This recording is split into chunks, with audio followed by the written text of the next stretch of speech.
Hello ළමයි මම කිව්වා වගේ අද ඉතින් අපේ අම්මිගේ ගමේ දෙවනි සංචාරය. ඉතින් ඔයාලව සාදරයෙන් පිළිගන්නවා කේමි ෆැමිලි අපේ YouTube channel එකට. අපි අද ඉන්නේ අපේ අම්මිගේ අක්කගේ ගෙදර. ඒ කියන්නේ මගේ ලොකු අම්මිගේ ගෙදර. ලොකු අම්මලාගේ පිටිපස්සේ වැවක් තියෙනවා. ඉතින් අපි උදෙන්ම ආවා එතනට. දැන් නම් අවුව හොඳටම සැරයි. ඒ වගේම මේ පැත්තට හොඳටම පායනවා. ඒ නිසා වැවත් බාගෙට හිඳිලා තියෙන්නේ. ඔයාලට පේනවනේ මේ මොන ගහක්ද තියෙන්නේ කියලා. මේවට කියන්නේ බක්මී කියලා. ඉතින් මේ ගහේ මල් නම් මේ දවස්වල ගොඩාක් පිරීලා තියෙනවා. ඒ වගේම කුරුළු කූඩුත් තියෙනවා ඒ වගේ. මෙහි ඉතින් ආවහම ඇවිදින්න තැන් ගොඩාක් තියෙනවා. ඒ වගේම බලන්න දේවලුත් ගොඩක් තියෙනවා. ඉස්සර මම චූටි කාලේ මෙහි ආවහම මෙතන වැව් කන්දිය උඩ ඉඳගෙන ටිකක් වෙලා ඉඳලා තමයි අපි ආයේ යන්නේ. ඒ දවස්වල ඉතින් වගකීම් කියන දේවල් අපිට තිබ්බේ නෑනේ. ඒ කියන්නේ අම්මා කෙනෙක් වශයෙන්, බිරිඳක් වශයෙන්. අපි කේමි බබත් හරිම සතුටින් මේ දවස් දෙකේ ඉන්නේ. මොකද දන්නවද? මෙහි මගේ අක්කලාගේ අයියලාගේ චූටි ළමයි ඉන්නවනේ. අපේ අම්මිලත් පොඩ්ඩක් වැව බලන්න කියලා මේ පැත්තට ආවා. ඒ වුණත් ඉතින් එයාලට ගොඩාක් අවසරයි කියලා මෙතන ඉන්න බෑ කියලා එයාලා ඉක්මනින්ම යන්න ගියා. මේ මලුත් මම ගොඩාක් කාලයකට පස්සේ තමයි දකින්නේ. සාමාන්‍යයෙන් මේවත් කලාතුරකින් දකින්න හම්බෙන්නේ. ඉතින් ඔයාලටත් පෙන්වන්න ඕන නිසා මම මේ ටික අතේ තියාගෙන චූටි වීඩියෝ කෑලි ටිකකුත් ගත්තා. අපේ අම්මිලත් ගිය නිසා අපිත් දැන් යන්න කියලා තමයි මේ බැලුවේ. මොකද උදේ පාන්දර නැගිට ගමන්නේ මෙතනට ආවේ. ඒ වුණත් චූටි අයට මෙතන ඉන්න ඕනේ කිව්ව නිසා ටික වෙලාවක් මෙතන ඉඳලා තමයි අපි නම් ගියේ. ඉතින් අම්මිගේ ගම කියන්නේ මට නම් මතක ගොඩාක් පිරුණු ලස්සනම තැනක්. මොකද මමත් මෙයාලා වගේම මේ තැන්වල සෙල්ලම් කරපු සුන්දර මතකයන් තියෙනවා ගොඩක්. ඒ තැන්වල අපේ චූටි පැටව් ටික සෙල්ලම් කරනවා දකිද්දි තවත් ආස හිතෙනවා. දවස් දෙකක් කිව්වට ඉක්මනින්ම කාලය ගෙවිලා යනවා. ඒ වුණත් අපි චූටි කාලේ ඇවිල්ලා සතියක් දෙකක් එහෙම ඉඳලා තමයි යන්නේ. මොකද දැන් ඉතින් ඉන්න වෙලාවක් නැහැනේ. මේ බලන්නකෝ මේ මොනරු පිහාටවල ලස්සන. මට ඉතින් කොහෙ ගියත් මොනරේකි වීඩියෝ එකක් ගන්න බැරි වුණාට මොනරු පිහාටු නම් ගොඩාක් හම් වෙනවා. උදේට මේ හරියට මොනරු ගොඩාක් එනවලු. ඒ වුණත් ඉතින් මට බලා ගන්න බැරි වුණා. එන්නකෝ ඔයාලට විශේෂ කෙනෙක් ඉන්නවා පෙන්වන්න. ඉතින් මේ ඉන්නේ එයා තමයි. අපේ අක්කා අපිට හොරෙන් ගෙදරට අලුත් සමාජිකයෙක් ගෙනල්ලා. චූටි හා පැටියෙක්. අපේ චූටි පැටියා නම් හා පැටවුන්ට ආස හින්දා එයා ඉතින් ආදරෙන් හා පැටියාගේ ඔළුව අත ගන්නවා. ඒ වුණත් ඉතින් චුට්ටක් විතර බයකුත් තියෙනවා. ඔයාලම දැක්කනේ උනේ මොකද්ද කියලා. ඒ වුණත් ඉතින් ආය අනිත් පැත්තට හා පැටියාගේ ඔළුව අත ගන්නවා.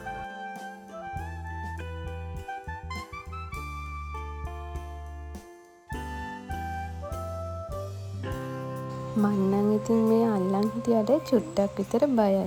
මොකද මෙයාලට තරහ ගියාම හූරනවා කිව්ව නිසා. ඒ වුණත් මෙයාගේ පෙනුම නම් හරිම අහිංසකයි. මෙයාලා ජෝඩුවක් තමයි ගෙනත් තියෙන්නේ. ඒ වුණත් ඉතින් දැන් නම් එක්කෙනෙක් විතරයි ඉන්නේ. මෙහෙනම් ඉතින් බලන්න ගොඩාක් දේවල් තියෙනවා.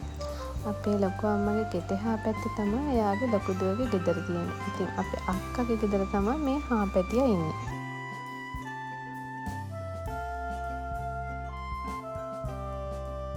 මෙහෙනම් ඉතින් මේ දවස්වල එක එක පළතුරු ಜಾති තියෙනවා.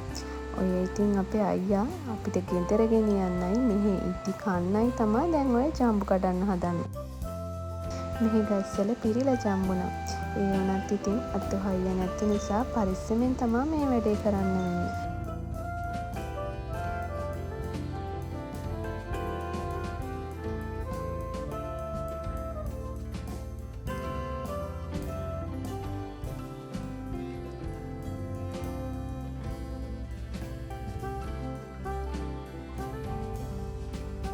ඔයාලට පේනවද මේ වගේ තියෙන ලස්සන? ඒ වගේම තමයි ඔයාලා දන්නවනේ බිබිල මොනවටද ගොඩක්ම ප්‍රසිද්ධ කියලා. මේ තියෙන්නේ පැණි දොඩම්. සමහර අය නම් දන්නේ නැහැනේ. ඒ නිසා ඔන්න දැන් දැනගන්න බිබිල දොඩම් වලට තමා ප්‍රසිද්ධ. බිබිලේ ඇවිල්ලා ඉතින් දොඩම් කාලා ගියේ නැත්තම් ඉතින් වැඩකුත් නෑ. මේ දොඩම් මාරම පැණි රසයි. හැබැයි ඉතින් ගොඩක් කෑවොත් සෙමත් වැඩි වෙනවා. හැමදාම දොඩම් කන්නෙත් නෑනේ කියලා මම දැන් මේ දොඩම් ගොඩාක් කාලා සෙම වැඩි කරගෙන තමා ඉන්නේ. අපි ඉතින් මෙහේ ඉඳන් දොඩම් කෑවා වගේම අපේ ගෙදර අහල පහල අයට දෙන්න කියලා දොඩම් ටිකකුත් කඩාගත්තා. අපේ තාත්ති තමා ඉතින් මේ දොඩම් කඩන්නේ දැන්. මේ දවස්වල ඉතින් දොඩම් ඉවර වෙන්න ලං වෙලා තමයි තියෙන්නේ. සමහර ගෙඩි නම් කහපාට වෙලා දැන්. ආසාවට ගොඩක් කෑවා වුණත් ලෙඩ වුණොත් ඉතින් ප්‍රශ්නයක්ම තමයි. අපේ ලොකු අම්මිගේ ගෙදර තියෙන ගහේ නම් දොඩම් ඉවරයි. මේ ඉතින් අපි තාත්ති දොඩම් කඩන්නේ අපේ අක්කාගේ ගෙදර තියෙන ගහේ. ඒ වුණත් අපේ අක්කා අපි එනවා කිව්ව නිසා දොඩම් ගෙඩි ටිකක් ඉතුරු කරලා ගහේ. ඔයාලට පේනවනේ මේ සමහර ගෙඩි කහපාට වෙලා.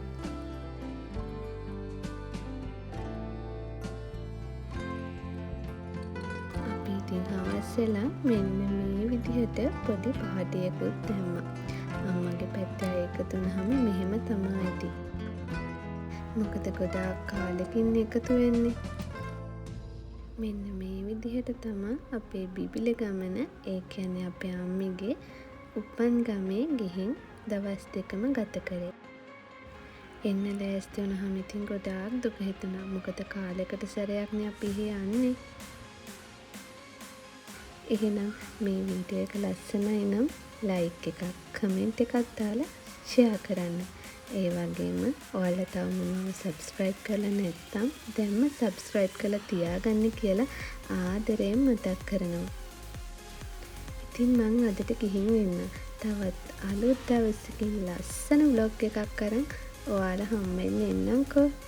එහෙනම් හැමෝටම පුදු සරණයි. පරිස්සමින් සතුටින් ඉන්න.